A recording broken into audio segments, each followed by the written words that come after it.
Dengan Riza di sini, ketemu lagi di kuliah kita Manajemen Keuangan kuliah 8 mengenai manajemen piutang. Sebelum kita mulai videonya, ada baiknya untuk diklik tombol subscribe-nya dan diklik loncengnya agar selalu mendapatkan notifikasi dari kuliah-kuliah kita selanjutnya.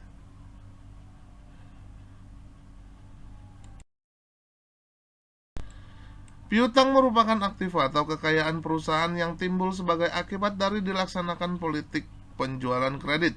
Kebijakan kredit dengan tujuan mendapatkan laba yang optimal dengan resiko yang minimal.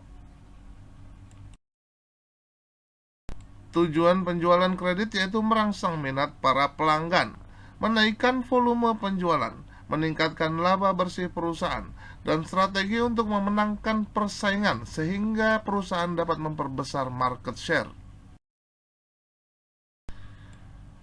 Penilaian resiko kredit. Resiko kredit adalah resiko tidak terbayarnya kredit yang telah diberikan kepada para pelanggan atau langganan. Oleh karena itu, banyak perusahaan yang berusaha mengurangi resiko kredit dengan memperhatikan 5C sebelum memberikan persetujuan kredit. Yang pertama adalah karakter, capacity atau kemampuan, kapital atau modal, kolateral dan condition atau kondisi. Faktor-faktor yang mempengaruhi besar kecilnya piutang. Yang pertama adalah volume penjualan kredit.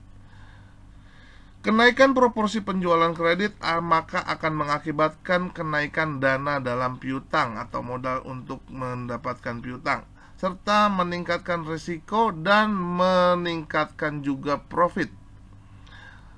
Yang kedua, syarat pembayaran dan penjualan kredit. Ada dua alternatif. Yang pertama dengan ketat, yaitu piutang kecil.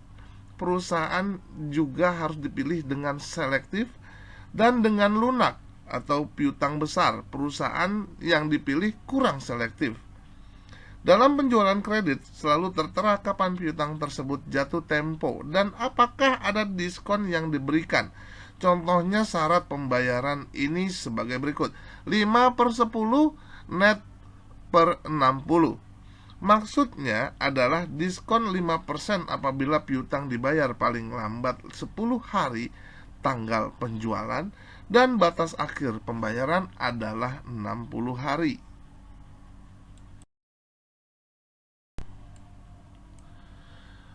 Faktor-faktor selanjutnya yang ketiga adalah ketentuan tentang pembatasan kredit. Utamakan kredit kualitatif bukan kuantitatif. Kenaikan plafon kredit akan mengakibatkan kenaikan dana dalam piutang. Makin selektif akan mengakibatkan penurunan dana dalam piutang. Kebijakan dalam pengumpulan piutang. Pengumpulan piutang secara aktif akan mengakibatkan biaya pengumpulan piutang besar dengan syarat biaya tambahan tidak melampaui besarnya tambahan revenue. Ya, selanjutnya pengumpulan piutang yang pasif. Faktor yang kelima adalah kebiasaan para pelanggan mengambil potongan atau tidak. Biasa mengambil potongan akan mengakibatkan piutangnya kecil atau menjadi kecil, karena banyak yang melunasi setelah pengambilan potongan kredit. Yang keenam adalah lama persyaratan kredit. Makin lama maka piutangnya akan semakin besar dan risikonya juga semakin besar. Dan faktor terakhir, perhatikan juga karakteristik industrinya yang akan diberikan piutang atau kredit.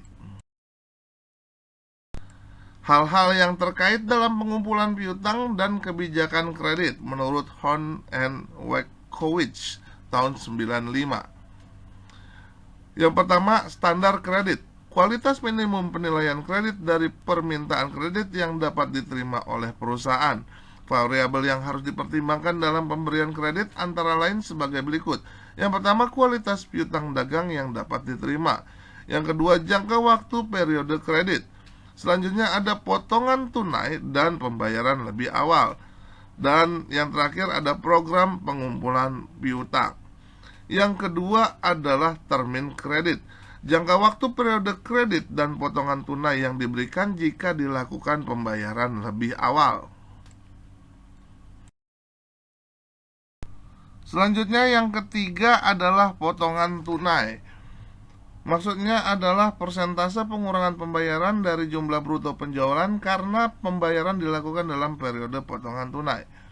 Yang keempat adalah default risk, yaitu kerugian dari piutang dagang yang tidak tertagih yang mungkin terjadi karena pelonggaran standar kredit dan pelambatan waktu pengumpulan piutang. Biaya-biaya yang akan timbul atas piutang adalah sebagai berikut. Yang pertama ada biaya penghapusan piutang. Yang kedua ada biaya pengumpulan piutang. Yang ketiga ada biaya administrasi. Dan yang terakhir ada biaya sumber dana atau modal. Manajemen piutang. Yang pertama adalah perencanaan jumlah dan pengumpulan piutang. Rencana jumlah piutang pada waktu yang akan datang disusun berdasarkan budget penjualan dengan memperhatikan persyaratan pembayaran yang ditawarkan perusahaan dan kebiasaan pelanggan membayar bunganya. Yang kedua, pengendalian piutang. Untuk pengendalian piutang secara ketat perlu dilaksanakan penyaringan langganan, penentuan risiko, penentuan potongan pelaksanaan administrasi yang berhubungan dengan penarikan kredit, dan penetapan ketentuan-ketentuan dengan menghadapi para penunggak. Yang ketiga adalah penggunaan rasio. Hitung rasio piutang dengan kerugian piutang yang akan timbul. Hitung juga tingkat perputaran piutang dan rata-rata pengumpulan piutang. Bandingkan rasio-rasio di atas dengan tahun sebelumnya, anggaran maupun kelompok industri yang sejenisnya. Perencanaan jumlah dan pengumpulan piutang. Rencana jumlah piutang pada waktu yang akan datang disusun berdasarkan budget penjualan dengan memperhatikan persyaratan pembayaran yang ditawarkan perusahaan dan kebiasaan pelanggan dalam membayar utangnya. Besarnya rencana piutang akan berpengaruh dari sejumlah risiko piutang. Berapa piutang tak tertagih yang diestimasikan oleh pihak perusahaan. Pengendalian piutang, ada penyaringan pelanggan, penentuan risiko kredit, penentuan potongan pengurangan, pelaksanaan administrasi yang berhubungan dengan penarikan kredit, serta penentuan ketentuan-ketentuan dalam menghadapi penunggak. Penilaian terhadap calon pembeli atau risiko kredit dengan menggunakan 5C, yaitu karakter, yaitu menyangkut kejujuran tanggung jawab dalam memenuhi kewajiban. Yang kedua ada capacity, yaitu kemampuan untuk membayar hutangnya dilihat dari aktiva dan jumlah hutang yang sudah dilaksanakannya. Serta kapital, yaitu dilihat dari jumlah modal sendiri yang dimiliki perusahaan dari suatu periode dan perbandingan antara modal sendiri dengan modal asingnya.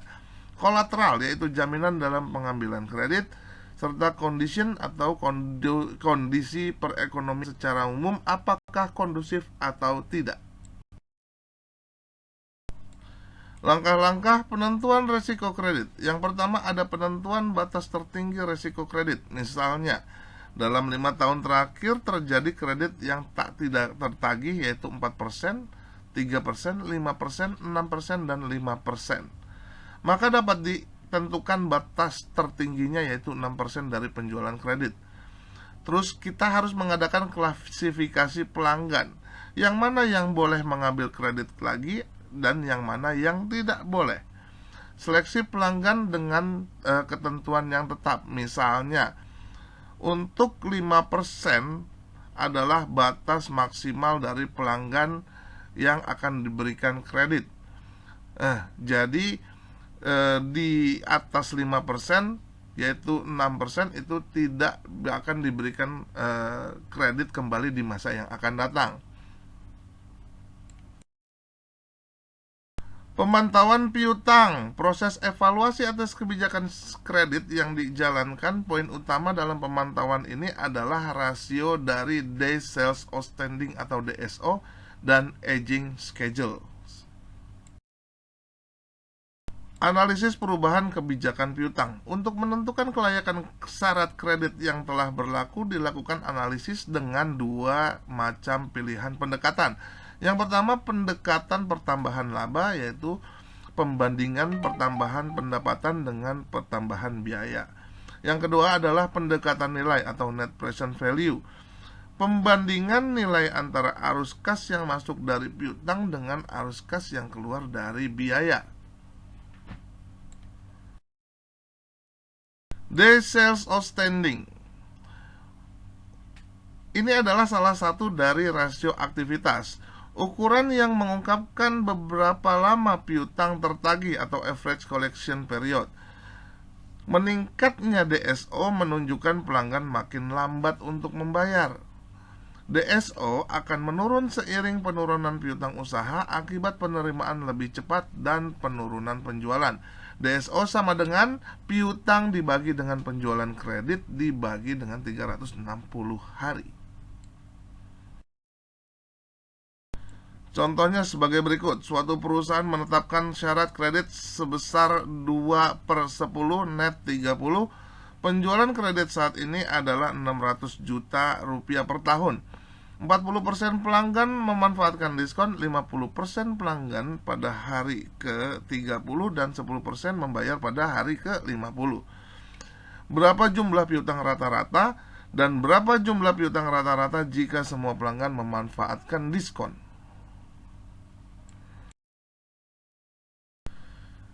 Kita hitung dulu DSO-nya, yaitu 40% dikali 10 hari yang memanfaatkan diskon, 50% dikali dengan 30 hari yang membayar di hari ke-30, ditambah 10% yang membayar di hari ke-50 sehingga menjadi 24 hari.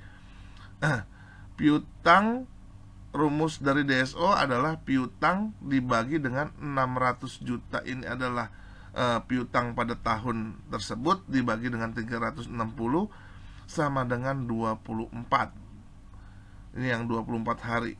Sehingga kita cari piutangnya 600.000 atau piutang rata-ratanya adalah 600.000 dibagi 360 dikali dengan 24. Maka piutang rata-ratanya adalah 40 juta rupiah. Jika DSO-nya adalah 100% untuk para pelanggan mengambil diskon, berarti pembayaran di hari ke-10 ya, sama dengan 10 hari. 100% sama dengan 10 hari. Sehingga piutang dibagi dengan 600.000 dibagi dengan 360 sama dengan 10. Piutang sama dengan 600.000 dibagi 360 dikali dengan 10.000. Maka piutang atau rata-rata piutangnya adalah 16.666.666,67. Kita buat berdasarkan aging schedule dengan DSO rata-rata 45% dikali dengan 20 hari, 50% membayar di 51 hari, 3% dibayar di 80 hari, dan 2% membayar di 96 hari, maka totalnya adalah 52 hari. Kita buat aging schedule-nya, 45% pelanggan membayar hingga akhir batas penagihan, 55% membayar melebihi batas akhir. Maka kita buat aging schedule-nya sebagai berikut.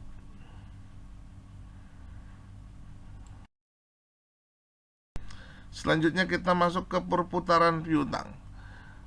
Perputaran piutang merupakan periode waktu terikatnya dana pada piutang. Kas akan mengakibatkan persediaan akan dijual akan mengakibatkan menjadi piutang, dan piutang yang sudah ditagih akan menjadi kas kembali. Maka periode perputaran piutang tergantung dari panjang pendeknya ketentuan waktu yang dipersyaratkan dalam syarat pembayaran kredit. Contoh rumusnya adalah sebagai berikut. Tingkat perputaran piutang atau receivable turnover sama dengan penjualan neto kredit dibagi dengan rata-rata piutang, sama dengan berapa kali untuk perputaran piutangnya dalam jangka waktu 1 tahun. Penjualan neto kredit adalah semua penjualan kredit sesudah dikurangi potongan-potongan, dan rata-rata piutang dapat dihitung dari piutang awal di neraca awal ditambah dengan piutang akhir di neraca akhir dibagi dengan 2. Pengumpulan piutang atau rata-rata pengumpulan piutang atau average collection period adalah sama dengan 365 hari dibagi dengan tingkat perputaran piutang sama dengan berapa hari. Catatan untuk literatur Amerika biasanya menggunakan angka 365 hari dalam menentukan rata-rata pengumpulan piutang dalam satu periode. Kegunaan rata-rata atau hari rata-rata pengumpulan piutang adalah untuk menilai efisiensi dalam pengumpulan piutang. Jika rata-rata pengumpulan piutang lebih kecil dari waktu piutang yang telah ditetapkan. Sementara inefisien jika rata-rata pengumpulan piutang lebih besar dari piutang yang telah ditetapkan. Berikut ini adalah metode rata-rata periode piutang. Yang pertama ada rasio perputaran piutang atau berapa kali perputaran piutang dalam satu periode. Rumusnya adalah penjualan dibagi dengan piutang. Sementara ada rata-rata umur piutang dalam beberapa hari, yaitu 365 dibagi dengan rasio perputaran piutang. Atau rata-rata umur piutang berapa hari adalah sama dengan piutang dagang dibagi dengan penjualan dibagi dengan 365 hari. Contohnya sebagai berikut. Untuk penjualan pada tahun 2007 adalah 100 juta dan 2008 100 juta. Piutang awal tahun 20 juta dan di 2008 adalah 30 juta. Piutang akhir tahun 2007 adalah 30 juta dan 2008 adalah 10 juta. Sementara rata-rata piutang adalah 25 juta untuk 2007 dan 2008 adalah 20 juta. Jawabannya adalah sebagai berikut. Tingkat perputaran piutang adalah 100 juta dibagi dengan 25 juta adalah 4 kali. Sementara di 2008 100 juta dibagi 20 juta adalah 5 kali. Serta rata-rata pengumpulan piutang untuk 2007 adalah 365 bagi 4 adalah 91 hari. Dan untuk 2008 adalah 365 bagi 5 adalah 73 hari. Berikut ini adalah kuis yang harus dikerjakan pada hari ini dan dikumpulkan pada hari ini juga. The motivation, the hard days are what make you stronger. Hari-hari yang sulit adalah hal yang akan membuatmu tumbuh menjadi lebih kuat. Sekian kuliah kita pada hari ini. Semoga bermanfaat buat kita semua. Keep your spirit to learn more. Please like, share, and comment. Dan jangan lupa untuk diklik tombol subscribe-nya dan diklik loncengnya agar selalu mendapatkan notifikasi dari kuliah-kuliah kita selanjutnya. Terima kasih.